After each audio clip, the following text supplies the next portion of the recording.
হযরতে বিলাল জন্মগ্রহণ করার পর যেহেতু বান্দির ঘরে জন্ম, সেহেতু বান্দির ঘরের সন্তানরা যতদিন পর্যন্ত আজাদ হতে পারবে না ততদিন আরেকটি ঘরের গোলাম হিসেবে থাকতে হয়। কি হিসেবে? গোলাম হিসেবে। বন্ধুরা, বাবারা, ভাইরা আমার, হযরতে সাইয়েদনা বিলাল হাবশী রাদিয়াল্লাহু তাআলা আস্তে আস্তে বড় হতে লাগলেন। মক্কার জমিনের মধ্যে যেই সমস্ত বাবাহীন এতিম সন্তানরা বাবাহারা হয়ে যায়, মারা অন্যত্র বিয়ে নিয়ে নেয়, ওই এতিম ছেলেদের জন্য রাহবর কেউ থাকে না। আরব্য মরুভূমির একটা নিয়ম ছিল, ওই এতিম ছেলেদের লালন পালন করার জন্য একজন চাঁদরাল মানুষ নির্ণয় করা হতো। ওই জাতের সার্ভিসার হিসাবে আরবের মক্কার জমিনে নির্ণয় করলেন উমাইয়া ইবনে খলফ। উমাইয়া ইবনে খলফ, উচ্চ আওয়াজ দিয়ে বলুন না সুবহানাল্লাহ। উনি যখন দায়িত্ব পেয়ে গেলেন কিছু সংখ্যক এতিম বাচ্চার দাওয়ার মধ্যে, এখন একজন দাসের প্রয়োজন, একজন গোলামের প্রয়োজন। ওই গোলাম হিসেবে নিয়োগ পেলেন হযরতে সাইয়েদনা বিলাল। উচ্চ আওয়াজ দিয়ে বলবেন না সুবহানাল্লাহ।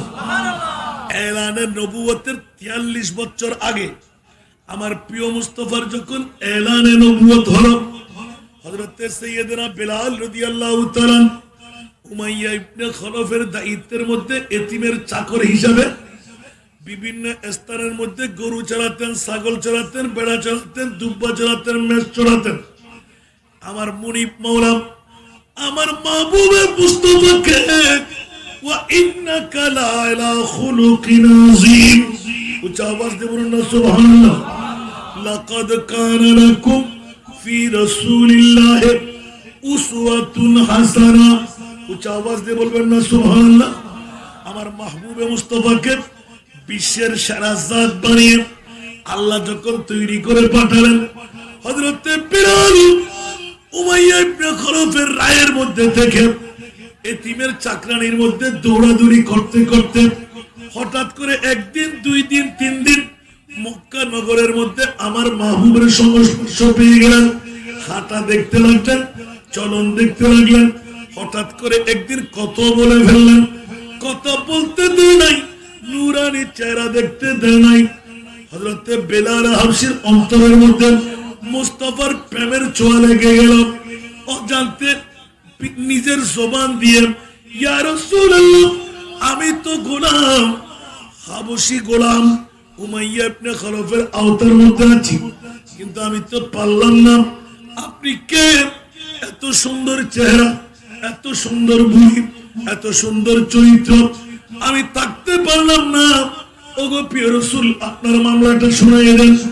আমার প্রিয় রাসূল এলান দিলেন, আমি আখিরি জামানার নবী হয়ে এসেছি।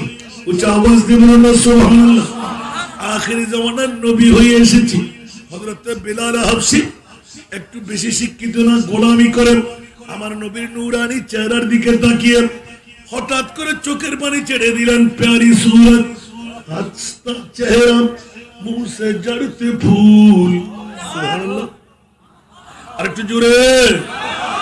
प्यारी सूरत, हंसता चेहरा, मुंह से जड़ते फूल, नूर का पुतला, चांद सा टुकड़ा, हो का प्यारा रसूल।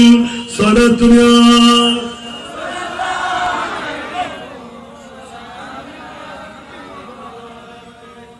আমার প্রিয় রাসূল যখন নূরানি জবান খুলে ফেললেন, চেহারার দিকে যখন তাকাইতে লাগলেন, বন্ধুরা খেয়ালদারি করবেন, ইমানের জোশ মোহাব্বত যখন অন্তরে জায়গা পেয়ে যায়, স্বাভাবিক চেহারা দিয়ে আর দেখা হচ্ছে না। যেমনি ভাবে সিদ্দিক আকবরের দেখা নবীর চেহারা, আবু জেহেলের চোখ দিয়ে দেখা নবীর চেহারা, ভিন্নতা আছে না নাই? আরো জোরে বলতে হবে। নবীকে আল্লাহ কয় ভাগ সুন্দর দিয়ে তৈরি করলেন? 40 ভাগ। কয় ভাগ? কয় ভাগ? 1 ভাগ দিয়ে তৈরি করলেন হযরতে ইউসুফ। সুবহানাল্লাহ বলেন না। আর ইউসুফের 1 ভাগ সুন্দর, মিশরের জমিনের নারীরা দেখে নিশ্চয় এইজন মানুষ না, হয়তো আল্লাহর ফেরেশতা, নয়তোবা জিন, নয়তোবা কেউ। এইরকম চেহারা কেমন করে হয়? কিরে মিশরি ড্রাইভার, পাগলামি শুরু করলে কেন? বলে যে দেখতেই পাচ্ছ, হাতের মধ্যে আপেল কাটতে নিলাম, আঙ্গুল কাটা হয়ে গেল, খবর নাই এরকম সুন্দর মানুষ আল্লাহ কেমন করে বানাই। আর হযরত ইউসুফের কাজ যখন এসে গেল, ইয়া রাসূলুল্লাহ, ইউসুফ সুন্দর বেশি না আমার নবী সুন্দর বেশি? তাকে এক ঝলক দেখাই দিলেন। হযরত সিদ্দিক আকবর বলেন, ইয়া রাসূলুল্লাহ, চাঁদের দিকে চাইলাম, সূর্যের দিকে চাইলাম, আপনার মতো সুন্দর আর কারো দিকে চাইলাম, আর কাউকে পাইলাম। আমার নবী এলান দিলেন, সূরা ইউসুফ উল্টাই দেখো, 40 ভাগ সুন্দর আমি মুস্তাফার কাছে আল্লাহ দান করলেন, 1 ভাগ সুন্দর দিয়ে ইউসুফকে তৈরি করলেন। আর আলা হযরতের কলম, উচ্চ আওয়াজ দিয়ে বলুন না সুবহানাল্লাহ। হুসনে ইউসুফ पे कटे मिस्र में अंगश जना, सुभान अल्लाह। हुस्न यूसुफ पे कटे मिस्र में अंगश जना, अरे सर कटा है तेरी नाम पे मर्दान अरब। ইউসুফের সৌন্দর্য দেখে নারীরা আপেল কাটতে হাত কর্তন করলেন। খোদার জাতের কসম, সিদ্দিক আকবর এলান দিতে লাগলেন, আমার নবীর নূরানি সুরত, নূরানি চেহারা আমি যখন কোলের মধ্যে নিলাম, খোদার কসম করে এলান দিতে লাগলেন, আমি সিদ্দিক আকবর 1350 বছর বয়সে বিষাক্ত সর্পের মুখে নিজের জানটা তুলে দিতে লাগলাম। আবু বকর খবর কই? বলে যে ছিলই না। আমি আবু বকরের জানের চাইতে আমার নবীর গুণ অনেক বড়। নূরানি চেহারা যত দেখি তত পাগলামি শুরু করলাম। আবু বকর কি দেখেছিলেন অন্য কেউ জানে না।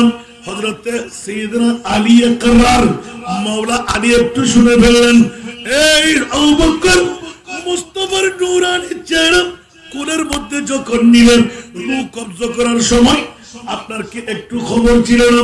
বলে যে না না না, মুস্তাফার নূরানি চেহারা দেখতে লাগলাম, মধুমাখা লাগতে লাগলো। আর নবীর চেহারা থেকে চেহারা ফিরাইলাম, আঘাতটা অনুভব হয়। আবার নবীর চেহারা দেখি আমার আঘাতটা লক্ষ্য হয়ে যায়।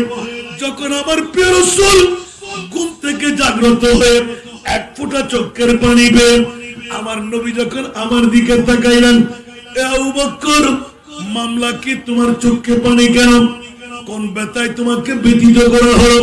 আবু বকর এলান দিলেন, ইয়া রাসূলুল্লাহ, 1350 বছর বয়সী বিষধর সর্প আমার জানটা বের করে নিলাম। এখন আমি খুব ভালো লাগতে লাগলো, জানটা গেল। আমার নবীর সাথে কথা বলতে বলতে জানটা কুরবান করলাম। আমার নবী বললেন, আবু বকর, এখনো নবী চিনো নাই, একবার পাটা নামা।